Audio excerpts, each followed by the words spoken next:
बिस्मिल्लाहिर्रहमानिर्रहीम। अस्सलाम वालेकुम। वेलकम टू माय चैनल देसी पकवान। तो देसी पकवान में आज हम बना रहे हैं साबूदाना की खीर, जो बहुत ही हेल्दी रेसिपी है। तो ये मेरे पास तकरीबन 5 चम्मच साबूदाने के हैं। इसको हम सबसे पहले धो लेते हैं अच्छे तरीके से। तो शुरू करते हैं। आपने वीडियो को एंड तक देखना है, हमारे साथ ही रहना है। तो 2 से 3 दफ़ा हम इसको अच्छे तरीके से धो लेते हैं ताकि इसका जो स्टार्च है सारा निकल जाए। देखें पानी इसका थोड़ा थोड़ा वाइट शुरू हो गया होना, तो इसको छान लेते हैं, फिर इसको धो लेंगे। देखें सारा स्टार्च इसका इस तरीके से निकल जाएगा। तो दम देंगे तो पानी बिल्कुल साफ़ होगा। तो साबूदाने को अच्छे तरीके से हमने 2 से 3 दफ़ा धो लिया है। तो अभी हम इसको भिगो देते हैं। तो ये आपने ख्याल रखना है कि पानी इसमें उतना डालना है कि जितने में ये साबूदाना गीला हो जाए। ज़्यादा पानी नहीं डालना क्योंकि सारा पानी ये अब्जॉर्ब कर लेगा। जब पकाएंगे तो नीचे जाके ये बैठ जाएगा इस तरीके से। हमने इतना ही पानी डाला कि जिसमें ये भीग गया है। तो अभी हम शुरू करते हैं रेसिपी को बनाना। आगे दूध हम गर्म कर लेते हैं। तो ये 1 लीटर मैंने दूध ले लिया है। 1 लीटर मेरे पास दूध है। तो आप खुला भी दूध ले सकते हैं, कोई सा भी दूध ले सकते हैं, फुल फैट डिब्बे वाला भी ले सकते हैं, जो आपके पास अवेलेबल है आप वो ले सकते हैं। दूध को उबाला आने तक हम इंतज़ार करते हैं। और दूध को इतना पकाना है कि ये कम से कम ये आधा पाव दूध कम हो जाए, इतना हमने इसको बॉयल करना है। तो ये देखें साबूदाना फूल चुका है। तो आपने ध्यान रखना है कि ये अच्छी क्वालिटी का होना चाहिए।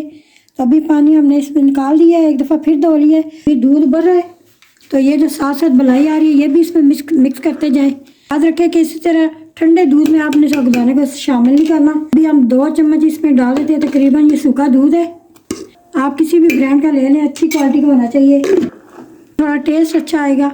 हम इसमें शामिल कर देते हैं ये साबूदाना। बिस्मिल्लाहिर्रहमानिर्रहीम। मज़ेदार और ग़िज़ाइयत से भरपूर ये रेसिपी है कि आप बार बार, बच्चे बूढ़े आपके घर में सभी को पसंद आएगी ये साबूदाना की खीर। आँच को देखें मैंने मीडियम पे रखा हुआ है, बहुत ज़्यादा फुल पे नहीं रखना। तो अभी इसको साथ साथ आप चलाते रहें कि नीचे बैठ ना जाए। और 10 से 15 मिनट हम इसको पकाएंगे। तो देखें 10 मिनट हो चुके हैं। तो आप देख सकते हैं इसके क्रिस्टल किस तरह मोतियों की तरह चमक रहे हैं और नीचे नहीं बैठे ये, क्योंकि हमने 3 से 4 दफ़ा इसको धोया अच्छे तरीके से। अभी हम इसमें डाल देते हैं 5 चम्मच हम चीनी में डालेंगे। इसमें मीठा अपने टेस्ट के हिसाब से डालें। हम इसमें डाल देते हैं ये इलायची पाउडर है, ये इसमें डालेंगे खुशबू के लिए। 5 मिनट और पकाते हैं इसको। साथ ही हम डालेंगे इसमें थोड़े से नट्स वगैरह भी। तो अभी हम थोड़े से इसमें बीच में नट्स डाल देते हैं। ये पिस्ते हैं और बादाम है, बीच में इनका फ्लेवर भी आ जाए, थोड़े गार्निश के लिए रखे हैं। अभी हम टोटल इसको 5 मिनट और पकाएंगे। तो आप देख सकते हैं इसकी थिकनेस कितनी है, ज़बरदस्त किस्म की ये खीर तैयार हुई है। तो आप रमज़ान में बनाएं, ये सहरी में बना के अपने घर वालों को दें। इससे ताकत का ख़जाना कोई और नहीं हो सकता। हेल्दी भी है बहुत ज़्यादा, बच्चों को दें।